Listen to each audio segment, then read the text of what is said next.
Hello, this knowledge was revealed to me by a YouTube channel called Kirthi History.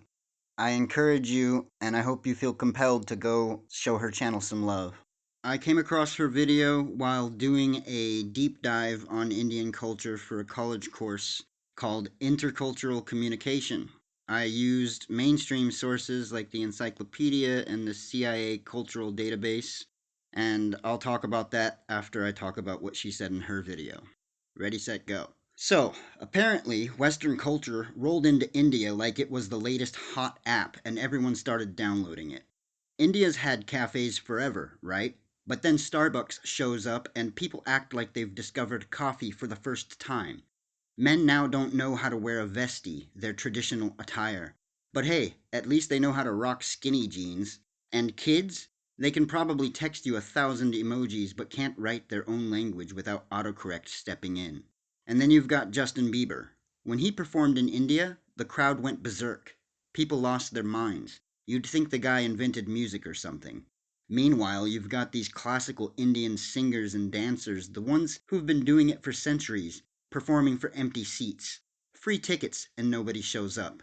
But hey, if Bieber's in town, better sell your soul for a seat. And keep in mind, this is not coming from me, this is coming from an Indian historian, from what I can tell. Indian media, meanwhile, is still obsessed with fair skin. That's right, centuries of culture, wisdom, and diversity. But what really matters? The lighter you are, the higher your rank. In the movies, if you're light skinned, you're royalty. If you're dark skinned, congratulations, you're playing the servant or the guy who gets kicked around. Now, some Indian folks are starting to ask, why do we look down on our own culture? Maybe, just maybe, it's because their education system was designed by a guy named Thomas Babington Macaulay, a British dude who thought Indian knowledge was trash. This guy had the balls to say, I don't know Sanskrit or Arabic, but I'm pretty sure one shelf of European books is worth more than everything you've got. Brilliant, right? The guy admits he's clueless, but still says it's garbage. And this guy, this beacon of ignorance, created the whole damn education system. Macaulay wanted to churn out Indians who'd serve the British. He basically said, let's make these Indians look like Indians but think like us. And boy was he successful. Today, more Indians know who Einstein is than Aryabhata. You know Aryabhata, right? The guy who figured out that the Earth rotates on its axis 1,500 years ago? The guy who came up with zero? Yeah, zero, that thing we all use, but nope. Let's all worship Einstein instead. And don't even get me started on Sushruta, the dude who was doing plastic surgery 2,800 years ago. Australia even put up a statue of him, but ask the average Indian and they're like, Sushra who? Meanwhile, everyone's busy studying the pyramids of Egypt and the Great Wall of China. But Angkor Wat, built by an Indian king? Forget it, it's like it never happened. There's an old saying, a people without the knowledge of their history are like trees without roots. Well, if India's not careful, the whole place is going to turn into one giant British lawn party, and nobody will even know where the roots are. You know, it's pretty damn amazing how people just love to embellish history. Like it's not already bad enough. They gotta throw in fake quotes to make it worse. Take this so-called statement by Thomas Babington Macaulay, the one where he supposedly said he hadn't met anyone from India who was dishonest or disloyal or generally bad in any way, and that the only way to control them was to separate them from their value system. Well, the thing about this statement is it may be the essence of how he actually felt based on his real statements. But this statement right here, turns out it's pure fiction. But do we need that? No, because what Macaulay did say is already outrageous enough. This guy didn't even try to hide his contempt for Indian knowledge or culture. He didn't need someone putting words in his mouth to make him look bad. He did a fine job all by himself. Let's get into some facts. The Minute on Indian Education, 1835, is real, and it's brutal. Macaulay basically claimed that a single shelf of European literature was worth more than the entire body of Indian and Arabic knowledge, and this is coming from a guy who admitted in the same breath that he knew nothing about Sanskrit or Arabic. That's like judging a restaurant after admitting you've never eaten there. He just assumed Western superiority. Period. And that whole line about wanting to create a class of people Indian in blood and color, but English in tastes, in opinions, in morals, and in intellect, that's not fake. It's real, folks. Macaulay wanted to create a westernized elite in India, a middleman class that could serve the British Empire's interests. That's the real insidious part. But by tossing out fake quotes, people risk discrediting the valid critiques of his impact. You throw a fake into the mix, and suddenly skeptics get to say, oh, well, if that quote's a lie, maybe the rest is too. And that's where things get dangerous, because then we lose sight of the actual damage this guy caused. So, why embellish? Why make him look like a cartoon villain when the historical facts are already so damning? I'll tell you why. It muddies the water. It gives people on both sides, the defenders of Western imperialism and the critics, a reason to not take the truth seriously. This type of thing has gone on for a long time, and I've seen it a lot recently. Actually, just today, I heard Joe Rogan refer to it as shrouded in bullshit. So it'll be something good or important or true, and they take and they make other claims, statements, or fake quotes that will always be associated with it, and this will taint the underlying good, important truth by making it so that that is forever shrouded in bullshit. You see, the real problem isn't whether Macaulay said something fake. It's that his real words and policies created an education system in India that was meant to strip away local culture, replace it with Western values, and turn Indians into obedient servants of the British. Fast forward to today, and what do we have? We've got a real mess. A lot of Americans look at India and think, scammers. Why? Because we're being flooded with phone calls about extended warranties or fake IRS debt. And here's the thing, it's not that Indians are inherently dishonest, it's that centuries of exploitation, brainwashing, and cultural upheaval have left a scar. This isn't just a bunch of random criminals popping up, it's a symptom of a larger disease that goes back to colonial times. Macaulay and people like him might have succeeded in their goals, creating a class that no longer fully identifies with its own culture, confused, manipulated, and looking for a way to survive in a world that doesn't seem to respect them. And maybe, just maybe, there's some deep-seated resentment there. Are these scammers targeting Americans because we're seen as the new colonial power? It's a question worth asking. And let's be clear, I'm not making excuses for them. Scamming is scamming. It's wrong, and it's got to stop. But understanding the context helps. When a people have been stripped of their values and told for generations that Western culture is superior, maybe some of them look at the West as the enemy. It doesn't justify their actions, but it does help explain how things got to this point. Look, it's easy to paint this whole thing with a broad brush, but the truth is more complicated. The elites, the ones who imposed these systems, are the ones responsible for the subjugation. But now, Americans, regular folks like you and me, are caught in the crossfire, getting targeted by the scammers because of the cultural damage that's been done. Maybe these scammers have been fed a distorted view of us, just like they've been given a distorted view of their own culture. Maybe they see us as rich, entitled marks, ripe for the picking. Again, I'm not condoning anything here, but it's worth asking, how did it come to this? I also want to add that other cultures that have a problem with India could be scamming people and making it look like they're Indian.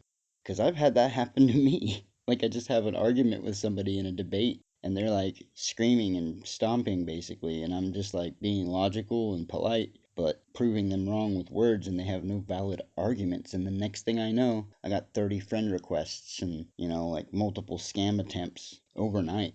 Let's talk about India, Thomas Babington, and this whole scam thing. First off, when Babington waltzed into India with his smug colonial arrogance, he had one big goal, to wipe out Indian culture. He didn't say, hey, let's understand this rich millennia old civilization. No, he wanted to turn Indians into British clones. His famous line, you know the one, where he said a single shelf of British literature was worth more than all of Indian and Arabic knowledge. Yeah, that gem came from the guy who admitted he didn't even understand the languages he was trashing. Bold move, Mr. Babington, real bold.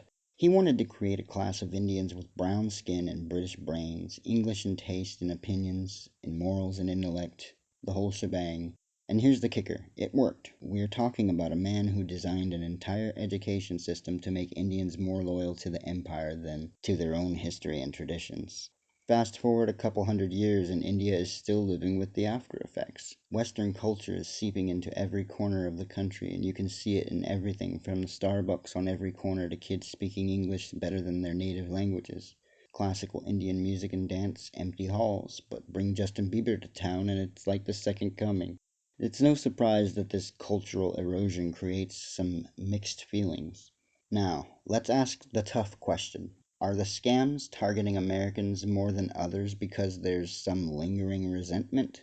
I mean, it's speculation, but let's entertain the idea for a moment. The US is a big target, but not just because of wealth, but maybe because of the role Western powers like Britain back in the day played in subjugating these people. It's not about justifying the scams, it's about trying to understand the why. Look, we know leaders and elites, the people in charge, are usually the ones responsible for screwing over the average citizens. But what if these scammers see us, as Americans, as part of the system that did them dirty? Now, here's where Jim Browning comes in. This guy is a hero in the war against scammers. He's infiltrated call centers in India, exposed their operations, and shown us the dirty underbelly of this industry. He's not just going after the low level guys reading off the script, he's going after the whole system. He's pulled back the curtain on places like Kolkata, where entire call centers are designed to do nothing but scam people, mostly Americans. And these call centers, they're not just some fly by night operations. They've got structure, they've got security measures, like taking away employees' phones so they don't leak anything. But Jim still finds a way in. He's recorded their calls, watched them work in real time, and even altered their messages to warn potential victims. His work has been a game changer, exposing not only the volume of scams but the mechanics behind it. And get this, in 2020, India was the origin of about 60% of tech support scams globally. But here's the thing, why the US? Why not the UK, Australia, or their own neighbors? It makes you wonder if there's something more than just money driving this machine. Maybe, just maybe, these scammers are being fed US targets. It's a wild thought, but in the age of the internet, it's not impossible. Maybe there's someone in the US pissed off about something someone said online, feeding these scammers a list of juicy targets. Could be. I mean, scammers are creative. They've adapted to every new piece of technology we throw at them, and they're ruthless in how they operate. You might be talking trash online about some shady company, and bam, you're getting spammed with scam calls the next day. Is it retaliation? Is it payback for years of colonialism?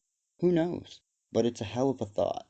At the end of the day, scams are crimes, plain and simple, but we're not talking about individuals here. We're talking about systems, about how entire countries, their history, and the baggage that comes with colonialism can shape the way people interact with the world. The Indian education system Macaulay set up, it wasn't just about teaching people to read and write. It was about control. Maybe what we're seeing now is just one twisted way that control plays out on a global scale. So yeah, these scammers, they might be criminals, but their story goes a lot deeper than just a phone call. In the end, my message is for both sides. For Americans, don't be so quick to write off a whole people because of a bunch of crooks. For Indians, don't let the scars of colonialism define how you see the West. We've all been manipulated by a system bigger than us. And if we can rise above the nonsense that guys like Macaulay put in place, maybe we can start to see each other for what we really are. Humans, flawed, but trying to make it in a world that keeps throwing curveballs. So wake up, people. Let's rise above the scam, the lies, and the stereotypes. Do away with understanding. The only way out of this mess is through understanding, not hatred. Now, I'd like to get into the mainstream culture analysis that I was able to come up with using the mainstream sources, which are the Encyclopedia and the CIA Cultural Database. Ready, set, go. You've got India, right? A country where Mother Nature couldn't decide what she wanted, so she threw in a bit of everything, like a buffet of climates and landscapes. First up, to the north, we've got the Himalayas. These aren't just mountains, these are nature's skyscrapers. And no, they're not just there for show. These giants actually work. They block all that nasty Arctic air like a bouncer at a nightclub, keeping the place warm enough so you don't freeze your nuts off in December. But head south of those big ass mountains and it's a whole different story. You've got the Ganges River Plains. This place is like the breadbasket of India. It's more fertile than even I am. Basically, it's where people are packed in like sardines growing rice and wheat by the truckload. The place looks like the kind of farm you'd dream about if you were high and watching a nature documentary. Move west and suddenly you're in the Thar Desert, which is basically India's way of saying, yeah, we've got a little bit of everything, including a place where nobody can live comfortably. Dry, arid, hot, and that's before we even talk about Pakistan next door. Then, boom, you hit the southern part and you've got the western and eastern Ghats flanking the Deccan Plateau. Picture two bodyguards standing on either side of the nerdy little plateau in the middle. These guys direct the monsoon winds, Mother Nature's annual water balloon fight that soak the coasts. It's like they take all the water, shake it up, and dump it on the people. And hey, without those rains, India would just be one giant oven in the summer. The coasts? Oh man, those are the big money makers. Ports all over the place. If you want trade, if you want culture, you park it on the coast. And that's why history got real busy down there. Spice traders, British colonizers, everyone was making moves on India's coastline. Now, how about that history? India's history is like flipping through a really old phone book. Everyone's been there, and they all left their mark. The Indus Valley Civilization, 3300 BCE. You've got your first hipster city planners. These guys were building cities when everyone else was still figuring out how to make fire. Trade routes, fancy streets, sewage system. Indians were civilized before civilization was cool. The Vedic period, 1500 BCE, 500 BCE. Enter the Indo-Aryans. They rolled in, brought some new ideas, mainly on religion and language. These were the guys writing all those Hindu texts and giving the world Sanskrit, the language nobody speaks but everyone thinks is really deep. Then the Maurya Empire, probably pronouncing that wrong because I'm me. 322 BCE, Ashoka's empire. He's basically India's original peace and love guy. Spread Buddhism, ruled the whole subcontinent, and after a particularly bloody battle, decided he was done with all that war stuff. Yeah, he went full Gandhi before Gandhi even existed. The Gupta Empire, 320 CE, 550 CE. The Golden Age, baby. Art, literature, and math. These were the nerds who came up with zero. That's right, nothing. They gave us nothing, and the world is still talking about it. I mean that in the best way. Mughal Empire, 1526 to 1857. Here's where things get spicy. The Mughals run in with their fancy Persian influences, build the Taj Mahal, and essentially merge Islamic culture with the Indian vibe. It's a cultural fusion that worked way better than pineapple on pizza. And then the British rule, 1858 to 1947. Ah, yes, the Brits. Colonialism 101. They came, they saw, they ruined a lot of things, but in the end, they also kick-started a bunch of freedom movements because, surprise, surprise, people didn't like being told what to do by a bunch of guys in red coats. Then, Indian independence, 1947. After years of struggle, India finally booted the Brits out, but not without a messy breakup. Partition. Yeah, that split with Pakistan was rough. Think of it like the worst custody battle in history with mass migration and violence all around. So, let's talk about value. You live in a country that's seen everything: invaders, traders, empires, and independence. You get used to a couple of things: tolerance, adaptability, and figuring out how to work with chaos. Respect for tradition? You bet your ass. But don't be fooled, it's not blind loyalty. India is all about balance, deep spirituality, but also a good eye for business. The geography doesn't let you be lazy. It's either too hot, too wet, or just right enough to make you sweat for what you need. The way people communicate, it's all about reading between the lines, my friend. India is not a direct, in your face kind of culture. Nah, subtlety is key. A place that's been influenced by so many languages, religions, and customs? Yeah, you gotta be smart about what you say and how you say it. Direct talk is for when you've known someone for years. Otherwise, play it cool, keep it respectful, and for God's sake, don't make any sudden moves.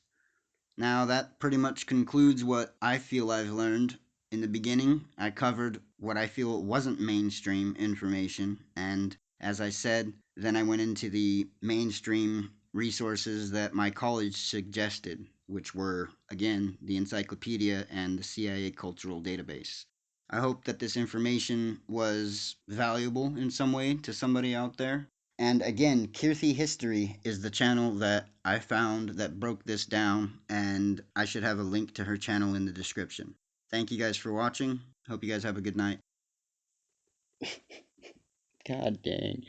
I had some probiotic earlier and my stomach won't stop growling while I'm trying to record my voice. This sucks. I just said the same line so many times.